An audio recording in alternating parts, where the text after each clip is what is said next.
जय हिंद दोस्तों, welcome to my vision classes. आज हम पढ़ने जाएंगे एनटीपीसी मैथ्स का टॉपिक और उसके साथ कुछ कॉन्सेप्ट एक्स्ट्रा पॉइंट बताए जाएंगे। वो सारे एक्स्ट्रा पॉइंट आपके आने वाले एग्जाम में बहुत इंपॉर्टेंट होंगे, इसीलिए आप अच्छी तरह से नोट्स बनाइएगा। सारी चीज़ें जो एक्स्ट्रा बातें बताई जा रही है उस सबको इंक्लूड करिएगा। और याद रखिए, जब हम क्वेश्चन स्टार्ट करेंगे ना, तो सबसे पहले आप खुद ही उसे वीडियो को पॉज करके देखिएगा वो क्वेश्चन आपसे बन रहा है कि नहीं बन रहा, आप किस टेक्निक से उसका आंसर निकाल पा रहे हैं, कितना टाइम लगा पा रहे हैं, क्या अप्रोच होती है आपके क्वेश्चन करने की। चलिए तो स्टार्ट करते हैं फर्स्ट क्वेश्चन से, ठीक है।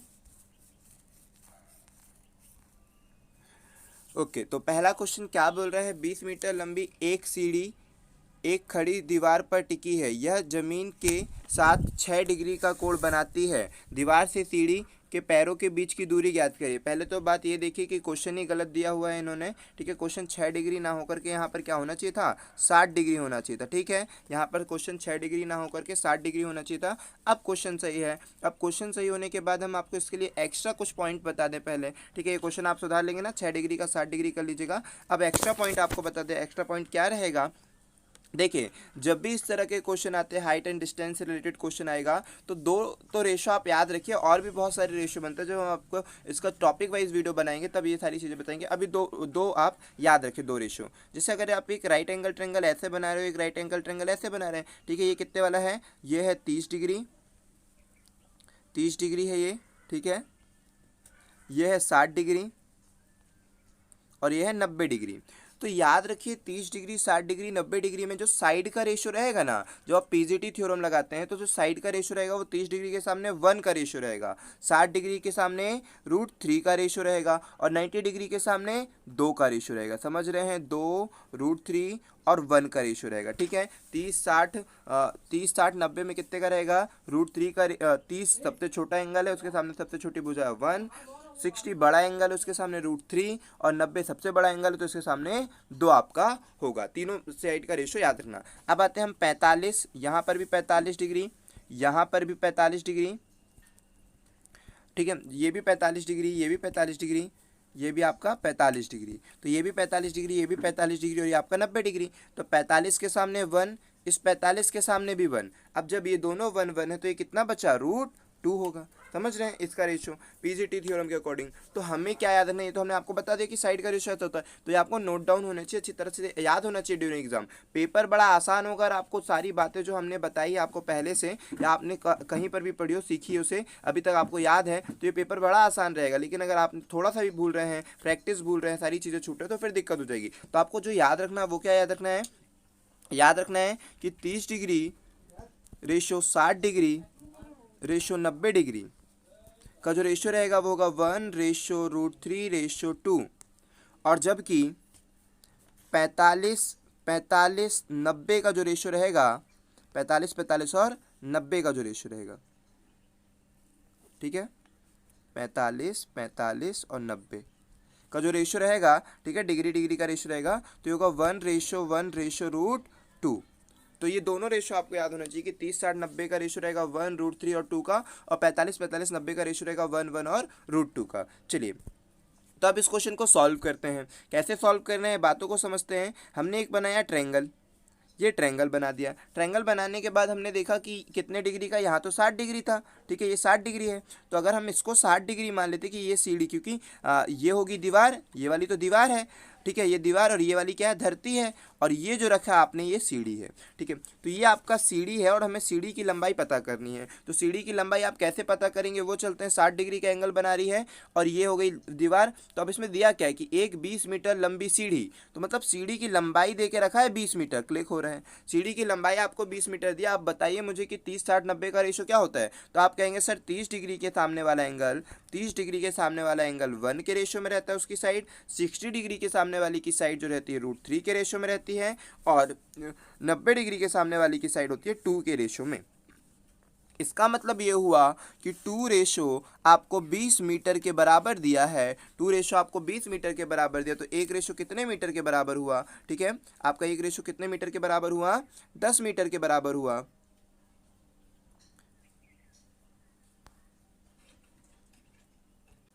एक रेशो आपका 10 मीटर के बराबर हुआ। आपसे क्या पूछा गया है, आपसे पूछा भी तो शायद यही गया है, क्या पूछा गया आपसे कि सीढ़ी के पैरों के बीच की दूरी दीवार से, ठीक है, दीवार से सीढ़ी के पैरों के बीच की दूरी पूछा है, मतलब कि ये वाली दूरी पूछा आपसे, तो ये वाली दूरी पूछा, तो एक ही का मान पूछा और एक बराबर में तो आपका 10 मीटर तो आ ही गया, तो आपका आ गया कि 10 मीटर राइट आंसर होगा। तो आपने पहले ऑप्शन को, ए वाले ऑप्शन को बिल्कुल सही कहा। मान लीजिए कल को आपसे पेपर में ये पूछा जा सकता था कि बताइए दीवार की ऊंचाई कितनी है, तो दीवार की ऊंचाई होती 10√3, क्योंकि एक अगर 10 के बराबर है तो √3 10√3 के बराबर होता है। अगर दीवार की ऊंचाई पूछता तो 10√3, और अभी आपसे पूछा था सीढ़ी की लंबाई, तो सीढ़ी की लंबाई कौन सा रहेगा, ऑप्शन नंबर 2 रहेगा, मतलब ए आंसर है, लेकिन ए कहाँ पर है, ऑप्शन नंबर 2 में। बस हाँ, ऐसी भी गलतियां आपसे एग्जाम में होती है कि क्वेश्चन तो आपसे बन जाता है, लेकिन कहीं आप जल्दीबाजी में गलती कर देते, तो ये छोटी मोटी गलतियां आपसे बिल्कुल भी नहीं होनी चाहिए कि आप क्लिक करने में गलती कर रहे हैं, ऑप्शन कुछ गलत कर क्लिक करा है ना, ये सारी गलतियां नहीं होनी चाहिए। चलिए अब नेक्स्ट क्वेश्चन पे चलते हैं। इस क्वेश्चन पे ध्यान देते हैं कि आपको क्या दिया है, रेशो दिया है तीनों साइड का, और उनका सम दिया है, तो उनका योग दिया है कि 320 है। तो आप देखिए कि 4 5 7 4 5 7 का जो रेशो है वो कितना हुआ टोटल, 4 5 और 7 का जो रेशो है इसका टोटल दिया है उसने 320। तो आप देखिए इनका टोटल कितना हो रहा है, तो 5 7 12 और 4 16, तो 16 बराबर में 320 दे दिया है। और हमसे पूछा क्या है, हमसे पूछा है सबसे छोटी 4 और सबसे बड़ी 7, इन दोनों का योग पूछा है, तो 4 7 11 हो गया, तो 11 वो आपसे पूछ रहा है, तो 16 दूनी 32 हो गया 20, और 11 का इंटू 20 से करोगे तो आपका उत्तर होगा 220, और 220 कौन सा ऑप्शन है, बी ऑप्शन है, बी यहाँ पर चौथे नंबर पे था, तो ये आपका राइट आंसर हो जाएगा। बहुत ही आसान सारे क्वेश्चन होंगे, आप जल्दी जल्दी इन क्वेश्चनों को कर पाएंगे। चलिए अब चलते हैं नेक्स्ट क्वेश्चन पे। इस क्वेश्चन पर ध्यान देते हैं, तो इस क्वेश्चन पर हमने देखा कि यहाँ दिया हुआ है प्लस का मतलब इनटू दे रहा है, माइनस का मतलब डिवाइड दे रहा है। तो आपको एग्जाम में इतनी प्रैक्टिस होनी चाहिए कि पहले से ही प्रैक्टिस करके जा रहे हैं, आपने सेट लगाया सारी चीज़ें, कि आपकी बहुत अच्छी प्रैक्टिस हो जाए, आप समझ जाए कि कैसा क्वेश्चन आता है क्या। तो 15 उसने कहा प्लस का मतलब क्या बोल रहा है, प्लस का मतलब यहाँ कहीं दिया है क्या प्लस का मतलब, तो बोलता है प्लस का मतलब इनटू है, तो आप प्लस की जगह इनटू बनाए। फिर 7 इंटू का मतलब उसने क्या बोला है, इंटू का मतलब बोलता है इंटू का अर्थ प्लस है, तो प्लस कर दें।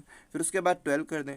डिवाइड का मतलब उसने क्या बोला, डिवाइड का मतलब बोलता है माइनस है, तो आपने -7 कर दिया। फटाफट सॉल्व कर दिया, 15 सत्ते 105, 12 और 7 घट जाएगा तो कितना बचेगा 5, 105 हो गया ये, और 5 बचा ये, दोनों को आपने जोड़ दिया 110, मतलब देखते साथ आप उत्तर क्लिक कर पाएंगे। ऑप्शन नंबर ए आपका सही उत्तर है, जो कि पहले ऑप्शन पर है। समझ पा रहे हैं, बहुत ही आसान क्वेश्चन रहते हैं सारे, जितने भी आपके आए हैं, और आने वाले क्वेश्चन भी आसान होंगे। बस ये हो जाएगा कि कुछ कॉन्सेप्ट बेस पर हो जाएंगे, कुछ कथन निष्कर्ष में मैथ्स दे दिए जाएंगे, तो इस तरह से उसे कॉम्प्लिकेटेड बनाया जाता है, बच्चों के माइंड के साथ खेला जाएगा, ठीक है, कि आपको गुमराह कर दिया जाएगा, option A B C D ऊपर नीचे कर देगा। तो ये सारी चीज़ें छोटी छोटी गलतियों से आप माइनस मार्किंग में भी चले जाएंगे, तो इन्हीं सारी गलतियों को दूर करिएगा, ठीक है। चलिए नेक्स्ट क्वेश्चन पर चलते हैं हम।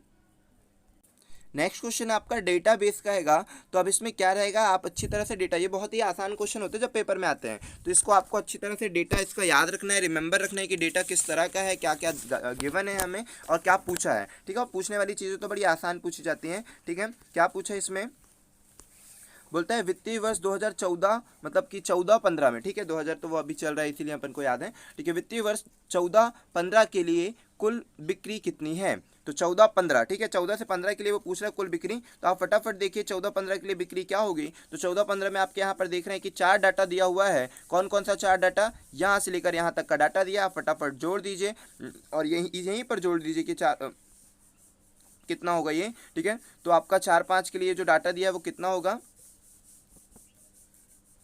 ये फटाक से जोड़ दीजिए।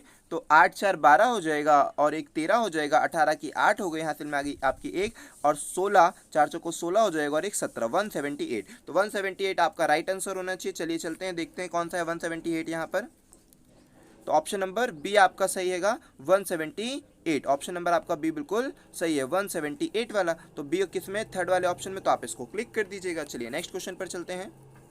नेक्स्ट क्वेश्चन को आप देख रहे हैं। नेक्स्ट क्वेश्चन पर क्या बोला गया है आपसे कि 12-13 से 13-14 में कंपनी की बिक्री का साल दर साल विकास प्रतिशत कितना है। चलिए, तो भाई बहुत आसान सा क्वेश्चन आपसे पूछ लिया। अब हम चलते हैं डीआई पर, देखते हैं कि कैसा क्या था डीआई। अब यहाँ पर हम देख रहे हैं कि 12-13 से 13-14 में बोला था, तो 12-13 से कितने टाटा है भाई, ये 4 लाइन है, 12-13 से आपके पास 4 लाइन है, ये वाली 4 लाइन, 12-13 से 13-14, तो 13-14 यहाँ तक ये भी 4 लाइन है, ठीक है, ये भी 4 लाइन, वो भी 4 लाइन। अब इनको जोड़ लेते हैं, तो इनको जब जोड़ा आपने तो कितना हो रहा है, ऊपर वाले 4 को जब जोड़ा तो 4-4 8 हो गया, 8-8 16 और 1 17 हो जाएगा, 17 और 5 22 हो जाएगा, 22 की 2 कैरी कर दिया, 22 का 2 और 2 कैरी में चला गया, और फिर कितना हो जाएगा 6 और 2 8, 2 10 और 1 11, 112, ठीक है। आपका 112 हो गया 12-13 का। अब चलते हैं 13-14 में, तो 13-14 में जब चलते हैं और जोड़ते हैं इसको तो 9-9 18 हो जाएगा, 18 और 2 20 हो गया कि 0 हो गया और 2 कैरी हो गया, 3 को 12 और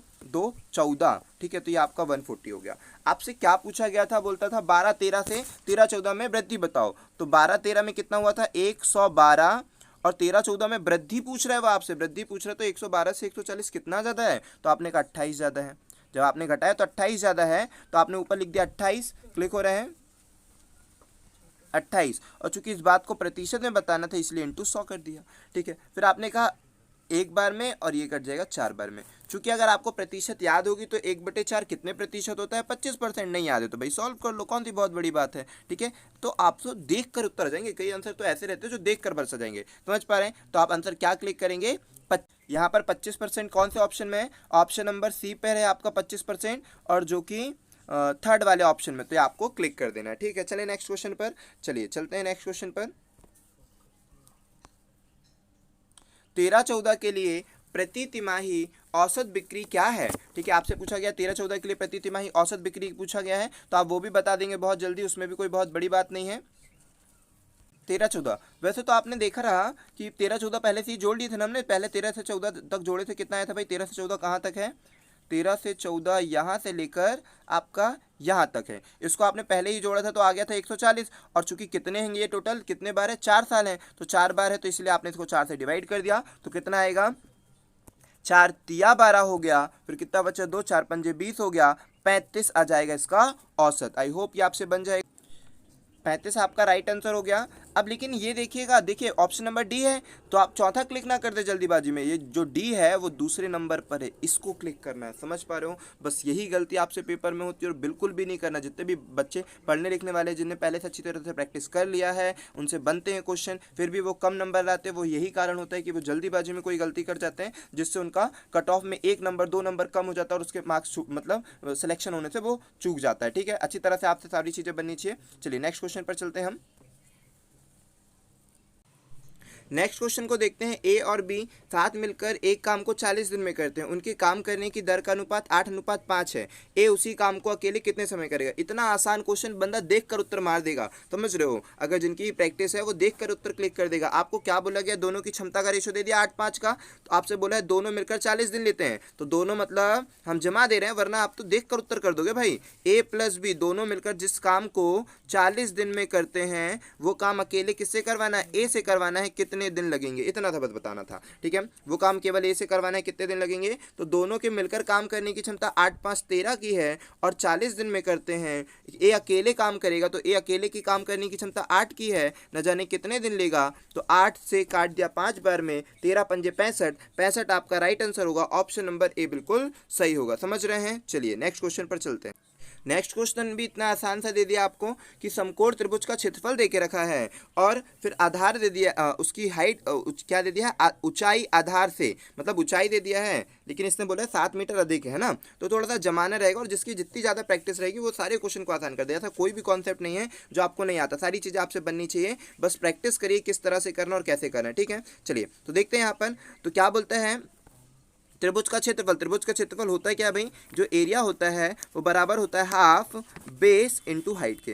जो एरिया होता है वो बराबर होता है हाफ बेस इंटू हाइट के। अब यहाँ पर हमें समझना अच्छी तरह से, एरिया कितना दिया हुआ 30 गिवन है, और हाफ दिया हुआ है, और बेस दिया हुआ है कितना, बोलते हैं जो हाइट है ना वो बेस से 7 मीटर अधिक है, तो हमने बेस को x मान लिया और हाइट को मान लिया x+7, समझ रहे हैं। अब ये दो डिवाइड में ज़्यादा है तो इधर ले जाइए, 60 कर दीजिए, 60 ले जाने के बाद यहाँ पर x बनाइए और x+7 बनाइए। अब देखिए यहाँ पर ज़्यादा दिमाग मत चलाइएगा एग्जाम पर। कौन सा दिमाग कि बेसिक वाला कॉन्सेप्ट कि हम सॉल्व करने बैठ गए, एक्स का इंटू कर दें अंदर, ठीक है, एक्स स्क्वायर बना रहे, बिल्कुल भी नहीं। यहाँ पर फिर हम ऑप्शन की मदद लेंगे। भाई हमारे पास जो पेपर में हमें मदद दी गई है वो हम लेंगे। तो यहाँ पर क्या बोला है, आधार का मान बताइए। तो आप यहाँ पर खुद ही सोचिए, ऐसे कोई दो नंबर जिन्हें अलजेब्रा किया, जिन्हें अप्रोच पावर अपनी बढ़ाई है, उनसे बहुत जल्दी बन जाएगा। लेकिन फिर भी समझिए कि क्या करना, हम वहाँ पर ऑप्शन की कैसे मदद लेंगे। यहाँ तो हमें साफ साफ दिख रहा है कि उत्तर क्या होना चाहिए, 5 होना चाहिए, लेकिन वहाँ पर हम ऑप्शन की मदद लेंगे। अब यहाँ पर ऐसा कौन सा नंबर, इस x का मान मैं ऐसा क्या रखूं कि यहाँ पर x और यहाँ पर x प्लस 7 करने पर 60 आ जाए। तो यहाँ पर ऑप्शन नंबर केवल ए ही पॉसिबल है, जहाँ पर क्या करेंगे, 5 रख देंगे और 5 प्लस 7 12 हो जाएगा। ये हो जाएगा 5 और ये हो जाएगा 5 प्लस 7 12, तो 12 पंजे 60, जो कि बिल्कुल प्रूफ हो जाएगा। तो इसका मतलब x का जो मान होगा 5 होगा। और आपसे अगर कल को ये पूछ ले कि हाइट का मान क्या, तो हाइट का मान 12 है। तो आपसे बेस का मान पूछा गया था, तो बेस का मान 5 बिल्कुल सही है। तो मतलब ये तो अप्रोच का क्वेश्चन था, खट से बन जाता। आपसे अगर केवल देखते हैं या वाला इक्वेशन बनाते हो, फटाक से देखकर आंसर